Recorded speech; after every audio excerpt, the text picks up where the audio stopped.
Hello everyone, welcome to the channel. So आज के इस वीडियो में हम बहुत ही इम्पोर्टेंट टॉपिक पढ़ने जा रहे हैं, that is constructors. This is very important topic in Java. इसमें से क्वेश्चन जरूर आता है, या तो प्रोग्राम या डेफिनेशन या यूजेस या फीचर्स। तो इसको देख लेते हैं। सबसे पहले हम इसकी डेफिनेशन देखेंगे, देन इसके फीचर्स एंड इसके टाइप्स एंड देन प्रोग्राम। तो सबसे पहले डेफिनेशन है। Definition is written over the screen. You can see a construct is a block of a code similar to the method having same name as that of class and is used to initialize the instance variable of the object. It is called when an instance of the class is created. See here what definition is saying कि constructor जो है वो code है, block of code है similar to method but it is having same name as of class and it is used to initialize the variables, instance variables of the object. तो suppose आपके पास एक class है, class area. अगर एक class है उसमें आपके पास इंस्टेंस वेरिएबल्स हैं। इंस्टेंस वेरिएबल्स क्या होते हैं? जो किसी मेथड के अंदर नहीं होते हैं बट क्लास के वेरिएबल्स होते हैं। क्लास वेरिएबल्स नहीं, क्लास के वेरिएबल्स। तो सपोज आपके पास एक इंट है ए एंड सपोज एक और वेरिएबल है फ्लोट बी। तो ये जो है क्लास वेरिएबल्स हैं। तो अगर हमें कंस्ट्रक्टर बनाना है तो सबसे पहले कंडीशन क्या होगी? वो कह रहे हैं same name as of class. तो क्लास का नाम क्या है? एरिया।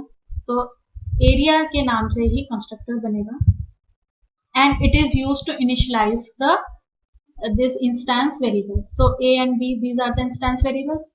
तो इनको इनिशियलाइज करने के लिए सपोज ए में आपने 2 दे दिया एंड बी इज फ्लोट, तो सपोज 4.2 दे दिया। तो इनको इनिशियलाइज मतलब इनको कुछ वैल्यू प्रोवाइड करने के लिए हम कंस्ट्रक्टर यूज करते हैं। तो कंस्ट्रक्टर की सबसे पहली कंडीशन क्या होगी? It is like a method. Method means function, function की तरह होता है लेकिन same name as of class. Same name होता है क्लास का नाम। अगर एरिया है तो एरिया के नाम से ही कंस्ट्रक्टर बनेगा। And it is used to initialize the instance variables. So these are the instance variables. You can have n number of instance variables and constructor is used to initialize those variables. Next point, what they are saying, every time an object is created using new keyword, at least one constructor is called. See here, हम इस point को ऐसे देखते हैं, invoking अ constructor.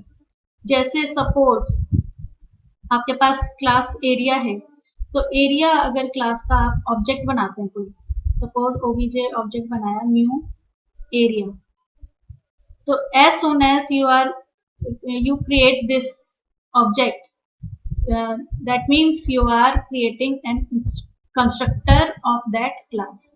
तो ये जो है ये इन्वोकिंग है कंस्ट्रक्टर।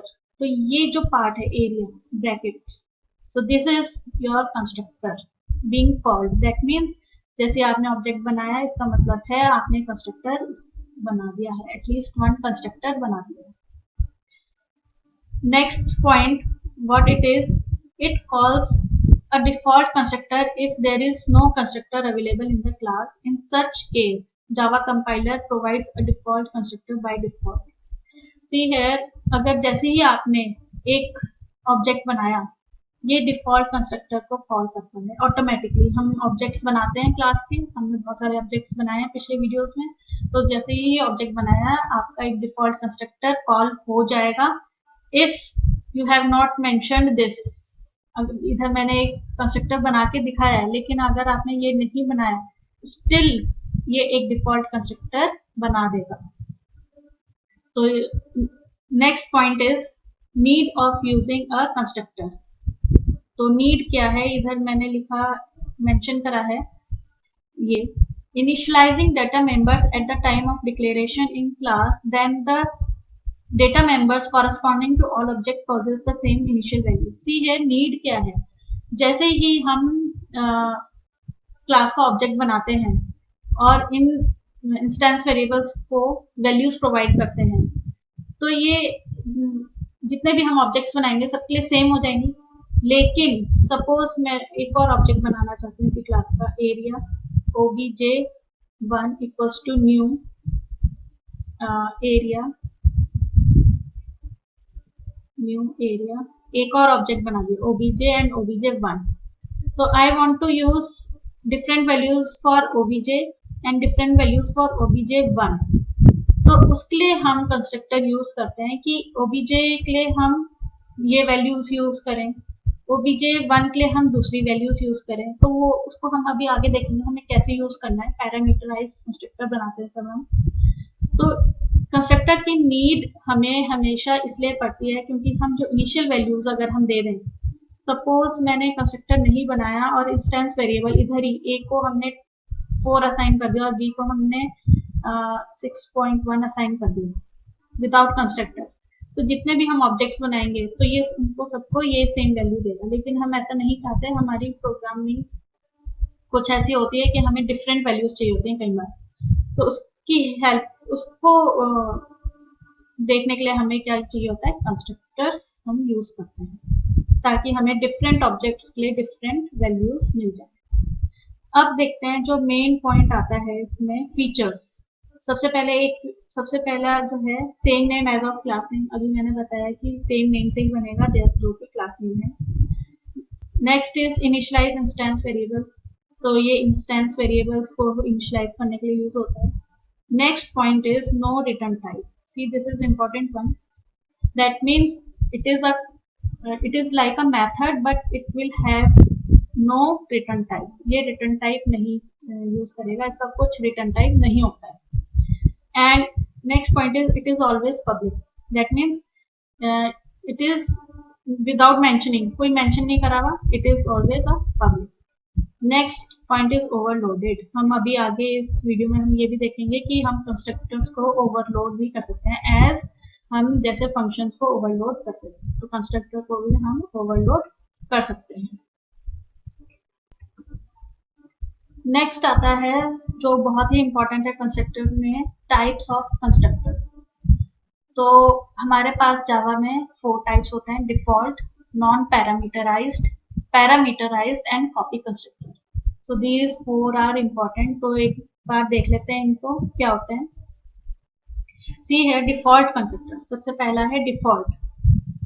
डिफॉल्ट का क्या है, this is used to initialise the instance variables with default initial values.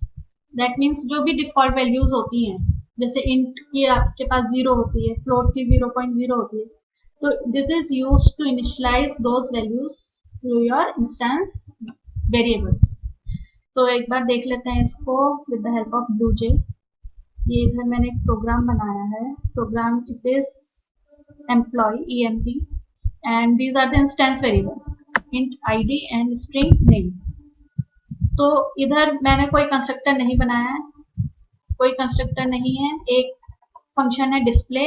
It is only to display the values of id and name variables. And इधर मैंने एक इधर ऑब्जेक्ट बनाया है एम्प्लॉय नाम से, क्योंकि क्लास का नाम एम्प्लॉय है, EMP है. एंड इसी ऑब्जेक्ट से मैंने डिस्प्ले जो है मेथड कॉल करना है. इधर कोई कंस्ट्रक्टर नहीं बनाया है. That means this is as soon as you are creating the object of the class, that means default constructor is being called. तो यही लाइन जो है वो डिफॉल्ट कंस्ट्रक्टर को कॉल करने के लिए यूज होती है. और इसी के हेल्प से हम इन दोनों वेरिएबल्स को, इंस्टेंस वेरिएबल्स को, id एंड नेम, इनको हम वैल्यूज प्रोवाइड करते हैं. और वो कौन सी वैल्यूज होती हैं, डिफॉल्ट.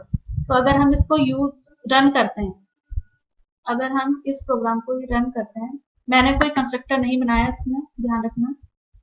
तो अगर हम इसको रन करेंगे, see here what is being printed, 0 and null. 0 and null. 0 is for that int and null is for string. That means कि अगर आपने कंस्ट्रक्टर नहीं बनाया है, still you are printing the instance variables values, तो वो उनको डिफॉल्ट वैल्यूज प्रोवाइड कर देता है ऑटोमेटिकली. तो default value for int is 0 and default value of string is null. तो ये आपका हो गया सबसे पहला constructor, that is default constructor. Second है नॉन पैरामीटराइज्ड कंस्ट्रक्टर.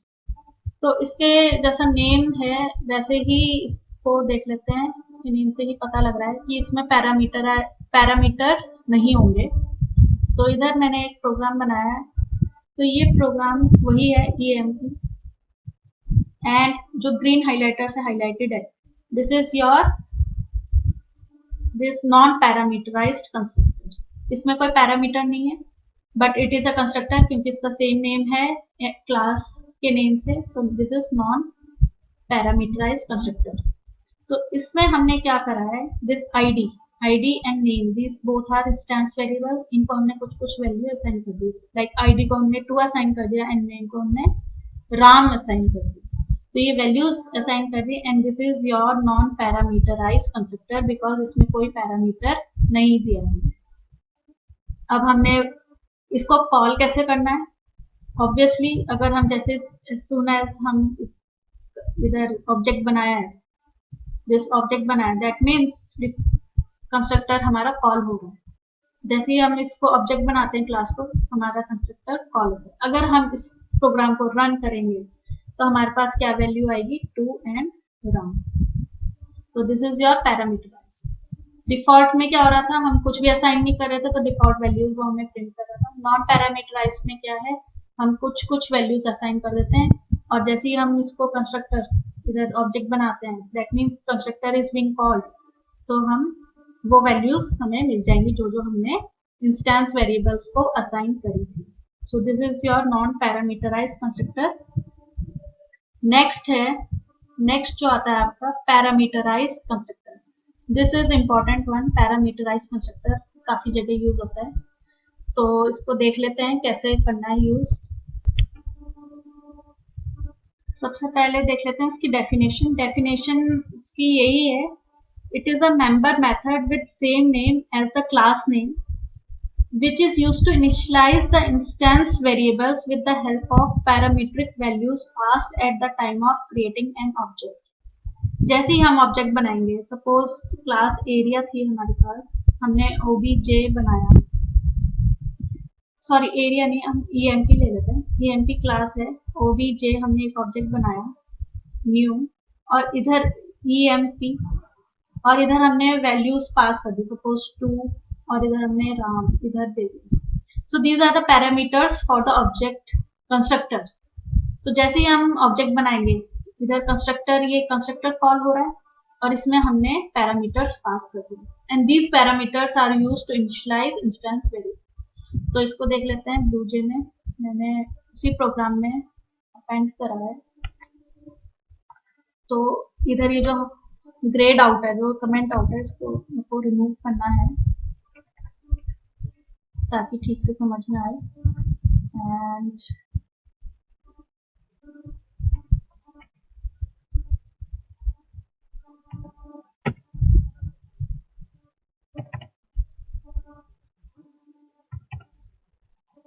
सी है, इधर अब हमने क्या करा है, EMP नाम से ही हमने कंस्ट्रक्टर बनाया है, और इधर हमने इसको पैरामीटराइज्ड बना दिया।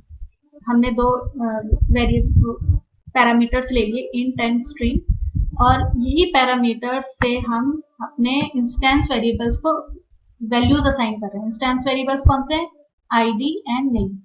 तो ID में I चला जाएगा और नेम में N। तो इनको असाइन कर रहे हैं वैल्यू, इनिशियलाइज करने के लिए हम ये यूज कर रहे हैं।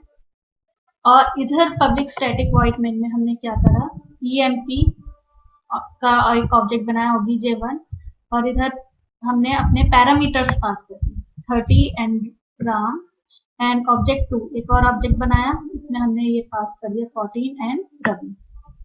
That means 14 is ID and Ravi is the name, 30 is ID and Ram is the name. तो ये वैल्यूज जाके इधर initialise, that means we are using parameters to initialise our instance variables. तो ये ध्यान देने वाली बात है। और इनको हमने कॉल कर लिया वर्ड डिस्प्ले, एक बार OBJ1 से डिस्प्ले कॉल करा डिस्प्ले फंक्शन, एंड एक बार OBJ2 से।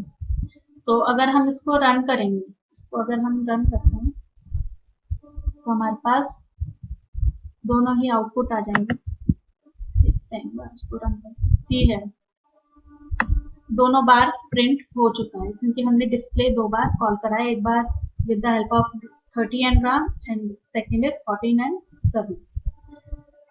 अब इधर एक चीज और आती है, इधर मेरे को इम्पोर्टेंट टॉपिक है कि हमें नीड क्या है कंस्ट्रक्टर की। अभी हमने तो डेफिनेशन देख लिया, ये सब देख लिया, नीड क्या है। सपोज आपके पास ये इधर मैंने दो ऑब्जेक्ट इसलिए बनाए हैं क्योंकि सबसे पहले ऑब्जेक्ट में हमने केवल 30 एंड राम पास करा है, तो इनकी वैल्यूज 30 हो गई और मेन की वैल्यू क्या हो गई, राम। और डिस्प्ले, ये तो केवल डिस्प्ले। अगर आपको सपोज कोई कैलकुलेशन करनी है इनकी 30 जो है आईडी, 30 आईडी से हमें खूब सारी इंफॉर्मेशन चाहिए, हमारा प्रोग्राम कुछ इस टाइप का है, तो वो उसी अकॉर्डिंग काम करेगा। नेक्स्ट टाइम पे जैसे मैंने ऑब्जेक्ट 2 बनाया, लेकिन मैं नहीं चाहती कि मुझे 30 आईडी से चाहिए, मुझे कोई नई आईडी चाहिए, तो मैंने इधर 14 आईडी पास करी है, तो ये इनिशियलाइज हो गए 40 और रवि, नेम हो गया रवि। तो उनकी हेल्प से जो भी इधर डेटा होगा या जो भी कोड होगा वो डिस्प्ले हो जाएगा। इधर केवल एक सेंटेंस है इसलिए केवल ये सिंपल लग रहा है, लेकिन we can have multiple things over here कि जैसे एम्प्लॉय की आईडी पास करी और एम्प्लॉयज का पूरा डेटा आ गया, एड्रेस आ गया, टेलीफोन आ गया, स्ट्रीट वगैरह जो भी है, उसका बैकग्राउंड, उसका फोरग्राउंड जो भी है एम्प्लॉय का, वो सारा डिस्प्ले हो। तो हमें ऑब्जेक्ट ये कंस्ट्रक्टर की जरूरत इसीलिए पड़ती है ताकि हमें रिपीटेड जो है एक ही वैल्यूज ना रहें, जो हमारे इंस्टेंस वेरिएबल्स की हैं उनकी वैल्यूज डिफरेंट होती रहें एज सुन एज हम ऑब्जेक्ट क्रिएट करें और उनकी वैल्यूज डिफरेंट होती रहें, हम अपने अकॉर्डिंग उसको रन करें। तो ये नीड है कंस्ट्रक्टर की। इसलिए मैंने इधर दो ऑब्जेक्ट बनाए कि एक ऑब्जेक्ट में केवल मुझे इसका डेटा चाहिए राम का, लेकिन मैंने दूसरा ऑब्जेक्ट बनाया मुझे रवि का पूरा डेटा चाहिए। तो इसलिए हमें कंस्ट्रक्टर की नीड चाहिए होती है कि जो इंस्टेंस वेरिएबल्स हैं उनको डिफरेंट वैल्यूज मिलती रहे, केवल वो एक ही वैल्यूज ना होल्ड करके बैठे। नेक्स्ट जो आता है that is your copy constructor. तो देख लेते हैं कॉपी कंस्ट्रक्टर क्या है। तो कॉपी कंस्ट्रक्टर जो है, it is used to initialize instance variables of an object by copying the initial values of the instance variables from another object. That means हमने एक ऑब्जेक्ट बनाया, इधर एम्प्लॉय का ऑब्जेक्ट बनाया, लेकिन हमें एक और ऑब्जेक्ट चाहिए obj1 न्यू। अगर इधर एम्प्लॉय लिखा और इसमें हमें इसी का कॉपी चाहिए, पिछला जो हमने obj बनाया था ऑब्जेक्ट, इसी का ही हमें कॉपी चाहिए। तो हम इसमें हम ऑब्जेक्ट पास करेंगे, इसके पैरामीटर लिस्ट में हम ऑब्जेक्ट पास करेंगे, तो ये क्या हो जाएगा आपका कॉपी कंस्ट्रक्टर। दैट मीन्स हम एक ऑब्जेक्ट यूज कर रहे हैं दूसरे ऑब्जेक्ट को इनिशियलाइज करने के लिए, दैट इज कॉपी कंस्ट्रक्टर। तो कॉपी कंस्ट्रक्टर को देख लेते हैं with the help of BlueJ. तो ब्लूजे में ये जो है, ये आपने ऑब्जेक्ट 1 बनाया है, तो इसी को हम ऑब्जेक्ट 2 में कॉपी करेंगे। तो हम इसमें इसके जो पैरामीटर्स में हम obj1 को पास करेंगे। लेकिन इधर हमें कॉपी कंस्ट्रक्टर उसको डिफाइन करना पड़ेगा। तो हम बना लेते हैं कॉपी कंस्ट्रक्टर। कैसे बनाते हैं, इधर आपने emp नाम से बनाया है, तो जैसे आपने इधर एक सपोज की बना दिया मैंने इधर,